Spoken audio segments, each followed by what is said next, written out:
வணக்கம் நண்பர்களே. Israel Palestine update அண்மை செய்திகள் என்னென்ன வந்திருக்குன்றதை பார்ப்போம். 2-3 முக்கிய செய்திகள் வந்திருக்கு. முதல் செய்தி என்னன்னு பார்த்தோம்னா, கெம் ப்ளூட்டோ அப்படின்னு ஒரு கப்பல், அதை பற்றிய செய்தி. ப்ளஸ் இந்த 80 நாட்கள் போர்களில் என்ன சேதம் அடைஞ்சிருக்கு, அதை தொடர்ந்து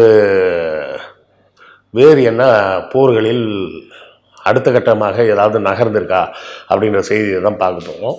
அடுத்த கட்டத்துக்கு இஸ்ரேல் போரை நகர்த்தி விட்டது என்பது கொஞ்சம் வருத்தமான செய்தி. அந்த செய்திகளை பார்ப்போம்.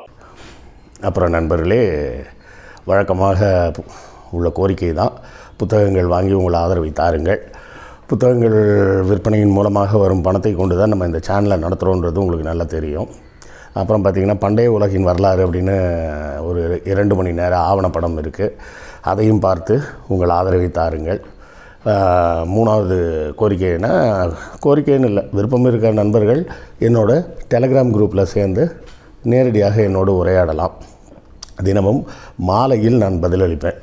இப்போ கொஞ்ச நாளாக ஒன்றும் பதில் போட முடியல, கொஞ்சம் ட்ராவலிங்கில் இருக்கிறதுனால. பட்டு தொடர்ந்து டெய்லி பதில் சொல்லப்படும். உங்களுடைய கேள்விகளை நேரடியாக அங்கே கேட்கலாம். அடுத்தால வேறு சேனல்கள் நடத்தும் நண்பர்கள் யாராவது இந்த காணொளியை பார்க்கும்போது, நான் உங்கள் சேனலில் பேசினா நல்லாயிருக்கும்னு நினச்சிங்கன்னா, தாராளமாக கீழே இருக்கக்கூடிய வாட்ஸ்அப் நம்பரில் தொடர்பு கொண்டு தோழர் அமுதாவை காண்டாக்ட் பண்ணுங்கள். அப்புறம் எனக்கு இதெல்லாம் எதுவுமே முடியாது சார் அப்படின்னீங்கனாலும் பரவாயில்ல, சப்ஸ்கிரைப் பண்ணிங்கன்னா கூட அதுவே ஒரு பெரும் ஆதரவு தான். லைக் போட்டிங்கனாலும் ஆதரவு தான், கமெண்ட் போட்டிங்கனாலும் ஆதரவு தான். இந்த வீடியோவை வாட்ஸ்அப் மற்றும் வேறு சமூக தளங்களில் பகிர்ந்தாலும் அதுவும் ஒரு வகையான ஆதரவு தான். மொத்தத்தில் உங்களது ஆதரவை ஏதாவது ஒரு வகையில் எங்களுக்கு தொடர்ந்து கொடுத்துக்கிட்டே இருங்க. முதல் செய்தி, இந்த கெம் ப்ளூட்டோ அப்படின்ற ஒரு கப்பல் சொன்னோமே, இது என்ன கப்பல்னா, கொஞ்சம் நாளைக்கு முன்னாடி இந்திய கடல் பகுதியில் தாக்கப்பட்ட ஒரு இஸ்ரேல் கப்பல்னு சொன்னோமே, அந்த கப்பலின் தற்போதைய நிலை என்ன அப்படின்னு சொல்கிறது தான். அந்த ஃபோட்டோஸ் இப்போ தான் வெளிவந்திருக்கு. அந்த புகைப்படங்கள்லாம் இப்போ இதில் காட்டுறோம் பாருங்கள். இந்த கப்பல் ஒரு வழியாக அங்கேயே நின்றுட்டு இருக்குது. எப்படியாவது கொண்டு வந்து சேர்ப்பதற்கு இந்திய கப்பற்படை முயற்சி செஞ்சிகிட்டு இருக்கிறாங்க. இது ஒரு செய்தி. அப்படின்னு பார்த்தோம்னா, 2வது செய்தி என்ன அப்படின்னு பார்த்தீங்கன்னா, ஜாயிதா ஜைனாப் அப்படின்னு சொல்லக்கூடிய ஒரு பகுதியில், டமாஸ்கஸ் நகரத்தின் பக்கத்தில் இருக்கக்கூடிய அந்த பகுதியில் இஸ்ரேல் ஏர் பாம்பிங் பண்ணியிருக்காங்க. அதாவது விமானத்தின் மூலமாக குண்டுகள் போட்டிருக்காங்க. குண்டுகள் போட்டதுனால மட்டும் பிரச்சனை இல்லை. அங்கே ஜாயித் ராசா அப்படின்னு சொல்லக்கூடிய ஒரு ஈரானை சேர்ந்த ஒரு முக்கியமான கமாண்டர் இறந்துட்டார். ஜென்ரல், கமாண்டர் கூட இல்லை, ஒரு ஜென்ரல் இறந்துருக்கார். இவர் ஈரானின் அதிகாரப்பூர்வமான இராணுவ தலைவர். அவருக்கு கொண்டுட்டாங்க. இவர் அங்கே இருக்கிறாருன்னு இஸ்ரேலுக்கு நல்லா தெரியும். இது ஏன்னா சிரியாவுக்கும் ஈரானுக்குமான ஒப்பந்தத்தின் அடிப்படையில் தான் அந்த இராணுவ ஜென்ரல் அங்கே இருக்கிறாரு. அவர் இருக்கும் பகுதின்னு தெரிஞ்சே வேணும்னே போய் குண்டு போட்டிருக்காங்க. இது எதனால் செய்கிறாங்க? இப்படி செய்தால் ஈரான் உள்ளே வரும். இப்போ ஈரான்லேருந்து அதிகாரப்பூர்வமாகவே அவங்க அறிக்கை வெளியிட்டாங்க. என்ன அறிக்கை?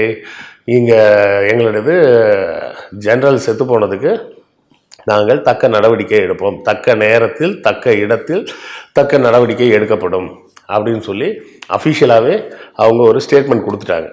இதை ஏன் இஸ்ரேல் செய்கிறதுன்னு பார்த்தோம்னா, இஸ்ரேல் சாதாரணமாக இதை மேட்டரை முடிக்க முடியும் அப்படின்னு அதுவாக நம்பிக்கிட்டு இருந்தது. அதெல்லாம் முடியவே முடியாதுன்றது அவங்களுக்கு இப்போ தான் ப்ரூவ் ஆகிருக்கு. அதாவது டிசம்பர் 25 80 நாட்கள் சண்டை முடிஞ்சிருச்சு. சண்டை ஆரம்பித்து 80 நாட்கள் முடிஞ்சிருச்சு. இந்த 80 நாட்களில் இதுவரை ஒரு சின்ன புல்லை கூட ஹமாஸுக்கு எதிராக நகர்த்த முடியவில்லை. அவர்கள் கொன்றது பூரா, திரும்ப நம்ம சொல்கிறது நல்லா புரிஞ்சுங்க, கொன்றது பூரா பாலஸ்தீன பொதுமக்கள் மட்டும் இல்லைங்க, மருத்துவர்களை கொண்டிருக்காங்க, ஐநா சபையில் வேலை பார்க்குற ஆட்களை கொண்டிருக்காங்க, பத்திரிகையாளர்களெல்லாம் கொண்டிருக்காங்க. இப்படியெல்லாம் பண்ணால் வேறு நாடுகள்லாம் ஆதரவு கொடுக்குமா? ஆனால் கொடுக்குறாங்க. அதுதான் பெரிய ஒரு மோசமான சிக்கலாக இருக்கிறது. இவர்கள் விடுதலைக்காக போராடும் இந்த ஹமாஸ் போராளிகள் மீது ஒரு சிறு துரும்பை கூட இவர்களால் அசைக்க முடியல. அதன் காரணமாகத்தான் இப்போது தேவையில்லாமல் சிரியாவில் போய் குண்டு போட்டிருக்காங்க. இப்போ சொல்லதே அஃபிஷியலாகவே அனௌன்ஸ் பண்ணிட்டாங்க, Israel is at fullest security alert அப்படின்னு. ஏன்னா ஈரான் வந்து எப்படி இருந்தாலும் பதில் தாக்குதல் நடத்தும். இப்போ நடத்தாமலாம் போக முடியாது, வேறு வழி இல்லை. இதை செய்வதற்காகவே செஞ்சுருப்பாங்கன்னு நான் நம்புகிறேன்.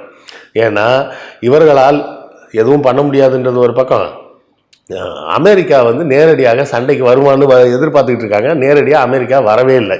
இந்த 80 நாட்களில் இதுவரை ஒரு நாட்குள்ள அமெரிக்கா நேராக வர்றேன்னு சொல்லவும் இல்லை. ஆதரவு கொடுக்குறாங்க, பணம் கொடுக்குறாங்க, ஆயுதங்கள்லாம் கொடுக்குறாங்க, அதெல்லாம் செஞ்சிட்டு இருக்கிறாங்க. ஆனால் இதெல்லாம் வச்சுக்கிட்டு இஸ்ரேல் இராணுவத்தால் சண்டை போட்டுலாம் ஜெயிக்க முடியாது. அது அவர்களுக்கு நல்லா தெரியும். இப்போ ஏற்கனவே நம்ம பார்த்தோம், அந்த மொராக்கோ மூலமாக ஜிப்ரால்டர் ஸ்ட்ரைட்டை மூட போகிறாங்க அப்படின்னு. இன்னும் அந்த செய்தி உறுதியாகலை. அதாவது இன்னும் அந்த ஸ்ட்ரைட் வந்து இன்னும் மூடப்படவில்லை. விரைவில் அது நடக்கும். அது இன்றைக்கி நடக்குமா நாளைக்கு நடக்குமான்னு தெரியல, ஆனால் நடக்க போகுது அப்படின்றது உறுதி. இப்படிப்பட்ட ஒரு சூழலில் சிரியா மேலே குண்டை போட்டு ஈரானை உசுப்பேற்றி விட்டா ஈரான் என்ன பண்ணணும், சண்டைக்கு வரும். இப்போ ஈரான் சண்டைக்கு வந்துருச்சுன்னா இஸ்ரேலுக்கு வந்து கதறுவதற்கு வாய்ப்பாக அமையும். என்ன கதறுவாங்க பாருங்கள், எங்களை லெபனானில் அடிக்கிறாங்க, ஹமாஸ் தீவிரவாதிகள் தான் அடிக்கிறாங்க, ஹவுதி அடிக்கிறாங்க, இப்போ பாருங்கள் ஈரானும் வந்து அடிக்குது, எல்லாரும் எங்களை சுற்றி அடிக்கிறாங்க, எல்லாரும் பார்த்துட்டு சும்மா இருப்பீங்களா அப்படின்னு சொல்லிட்டு ஒரு அவல ஓலம் போட்டு போலி கண்ணீர் வடித்து உலகின் பார்வையில் மீண்டும் தான் ஒரு அப்பாவியை போல காட்டிக்கொள்வதற்காகத்தான் இந்த வேலையை செஞ்சுட்டு இருக்கிறாங்க. இப்போ நீ அப்பாவியா? நம்ம காணொலியை பார்க்கக்கூடிய நிறைய பேர் வந்து முட்டாள்தனமாக சொல்லிட்டு இருக்கிறாங்க. அக்டோபர் 7 ஹமாஸ் தானே முதல்ல சண்டையை ஆரம்பித்தாங்க. ஹமாஸ் முதல்ல சண்டையை ஆரம்பிக்கலை, இதை நல்லா புரிஞ்சுங்க சரியா. 72 ஆண்டுகளாக இஸ்ரேல் தான் அந்த நாட்டு பாலஸ்தீன மக்களை அடித்து விரட்டி துரத்திக்கிட்டு எல்லா அக்கிரமத்தையும் பண்ணிக்கிட்டு இருக்கிறாங்க. அதை எதிர்த்து போராடுபவன் யாருன்னு புரியாமல் இப்போ என்னவோ இஸ்ரேல் எதிர்த்து போராடுது அப்படின்றீங்க. இஸ்ரேல் எதிர்த்து போராடவில்லை. ரெசிஸ்டன்ஸ் யார் அப்படின்னா ஹமாஸ் தான் ரெசிஸ்டன்ஸ். எதிர்த்து போராடுபவர்கள் ஹமாஸ். இஸ்ரேல் யார்? அதுதான் ஆக்குபையிங் ஃபோர்ஸஸ், ஆக்கிரமிக்கும் படையாக இருப்பது இஸ்ரேல். இஸ்ரேலுக்கு எதிராக எதிர்த்து போராடக்கூடியவர்கள் தான் ஹமாஸ்ன்றதை புரிஞ்சுக்கிட்டா தான் உங்களுக்கு இந்த சிச்சுவேஷனை புரியும். இப்போ நல்லா யோசிச்சு பாருங்க. சில பேர் முட்டாள்தனமாக கேட்டுட்டு இருந்தாங்களே, அக்டோபர் 7 ஹமாஸ் தான் முதல்ல சண்டை ஆரம்பிச்சதுன்னு. இந்த ஹமாஸுக்கும் இஸ்ரேலுக்கும் நடக்க பிரச்சனையில் சிரியா எங்கேருந்து வந்தது? சிரியா உள்ளே வரவே இல்லை. அவன் பாட்டுக்கு தனியாக உட்காந்துருக்கிறான். அவன் மேலே போய் எதுக்கு இப்போ நீ குண்டை போட்ட? இப்போ அட்லீஸ்ட் ஹெஸ்புல்லா வந்து எங்கள் மேலே தாக்குதல் நடத்துது, அதனால நாங்கள் லெபனான் மேலே தாக்குதல் நடத்துவோம், ஹவுதி எங்கள் மேலே எங்கள் கப்பல்களெல்லாம் அடித்து உடைக்கிறாங்க, அதனால் நாங்கள் ஏமன் மேலே தாக்குதல் நடத்துவோம்னு நீ சொன்னால் கூட ஓரளவுக்கு ஒரு நியாயம் இருக்குதுன்னு சொல்லி நம்ம ஏற்றுக்கலாம். சம்பந்தமே இல்லாமல் அவள் பாட்டுக்கு அவங்க வேலையை பார்த்துட்டு இருக்கான் சிரியா நாட்டுக்காரன். அங்கே போய் நீ எதுக்காக குண்டு போடுற? அப்போ இவனோட நோக்கம் என்ன? ஊரில் இருக்க எல்லாரையும் சண்டையில் இழுத்து விட்டு பெரிய தகராறாக்கி பெரிய சண்டையாக மாற்றி 3ஆம் உலக போர் மாதிரி இதை மாற்றணும் அப்படின்றது தான் இஸ்ரேலின் நோக்கமாக இருக்குது அப்படின்றது நாம் தெளிவாக புரிஞ்சுக்கணும். இதையோடு சேர்த்து இந்த கடந்த 80 நாட்களில் இஸ்ரேல் நடத்திய வெறியாட்ட தாக்குதல்கள் என்ன அப்படின்றதோட லேட்டஸ்ட் பட்டியல் வந்திருக்கு, அதையும் பார்த்துருங்க. இந்த 80 நாட்களாக நடந்து கொண்டு இருக்கக்கூடிய இந்த இனப்படுகொலையில் 1745 இடங்களில் மக்கள் கூட்டமாக படுகொலை செய்யப்பட்டிருக்காங்க. அதில் இறந்தவர்களின் எண்ணிக்கை 27,674. இன்னொரு 20,674 பேர் நேராக ஹாஸ்பிட்டலுக்கு வந்திருக்காங்க, அடிபட்டு பலத்த காயங்களோடு. 8,500 குழந்தைகள் அதில் கொல்லப்பட்டிருக்காங்க. 6,300 பெண்கள் கொல்லப்பட்டிருக்காங்க. 311 மெடிக்கல் ஸ்டாஃப் கொல்லப்பட்டிருக்காங்க. அந்த பாலஸ்தீன காவலர்கள் காவல்துறை இருக்கு பார்த்தீங்களா, அதை சேர்ந்தவர்கள் ஒரு 40 பேர் செத்துருக்காங்க. 103 பத்திரிகையாளர்கள் இறந்திருக்காங்க. இந்த பத்திரிகையாளர்கள் எல்லா நாட்டையும் சேர்ந்தவர்கள், அவர்கள் பாலஸ்தீனத்தை சேர்ந்தவர்கள் அல்ல. 7,000 பேர் காணாமல் போயிட்டாங்க. அவங்களாம் எங்கே இருக்காங்கன்னு தெரியல. அதில் 70% வந்து குழந்தைகளும் பெண்களும். 54,536 பேர் நோய் தொற்றோடு இருக்காங்க. 101 பேர் வந்து யார்? ஹெல்த் பர்சனல், டாக்டரு, நர்ஸு போன்றவர்கள் 101 பேர் கைது செய்யப்பட்டிருக்காங்க. பத்திரிகையாளர்களில் ஒரு 9 பேரை கைது பண்ணி உள்ள வச்சிருக்காங்க. இதுவரை இந்த சண்டையால் புலம்பெயர்ந்த பாலஸ்தீன மக்களின் எண்ணிக்கை சுமார் 18 லட்சம் பேர். 3,55,000 பேர் வந்து இந்த இடமாறுதலின் காரணமாக நோயுற்றவர்கள். 126 கவர்மெண்ட் பில்டிங் இடிக்கப்பட்டிருக்கு. 92 பள்ளிகள் பல்கலைக்கழகங்கள் இடிக்கப்பட்டிருக்கு. 285 ஸ்கூல் அறகுறையாக இடித்து தள்ளியிருக்காங்க. 115 மசூதிகள் முழுமையாக தரைமட்டமாக்கப்பட்டிருக்கு. 200 மசூதிகள் சிதைக்கப்பட்டிருக்கு, தரைமட்டமாகலை. 3 சர்ச்சு முழுமையாக தரைமட்டமாக்கப்பட்டிருக்கு. 65,000 வீடுகள் நாசமாகிருக்கு. 2,90,000 குடியிருப்புகள் இடிக்கப்பட்டிருக்கு. 23 மருத்துவமனைகள் முடிஞ்சு போயிடுச்சு, வேலை இல்லாமல் போயிடுச்சு. அதாவது வேலை செய்ய முடியாத அளவுக்கு அந்த இடத்த முடிச்சிட்டாங்க. 53 ஹெல்த் சென்டர், அப்புறம் 140 ஹெல்த் இன்ஸ்டிடியூஷன்ஸ், சின்ன சின்ன மருத்துவமனை, கிளினிக் போன்றவை, 102 ஆம்புலன்ஸ், இத்தனையும் தகர்க்கப்பட்டிருக்கு. As on December 25, 2023. அப்போது இந்த மாதிரி ஒரு கோர தாண்டவத்தை 80 நாட்களாக, இதில் இந்த லிஸ்ட்டில் பாருங்கள், நம்ம சொன்னது எல்லாமே பொதுமக்கள் குடியிருப்பு, பொதுமக்கள் வீடுகள், மருத்துவமனைகள், பள்ளிகள், மருத்துவ பணியாளர்கள், பத்திரிகையாளர்கள்.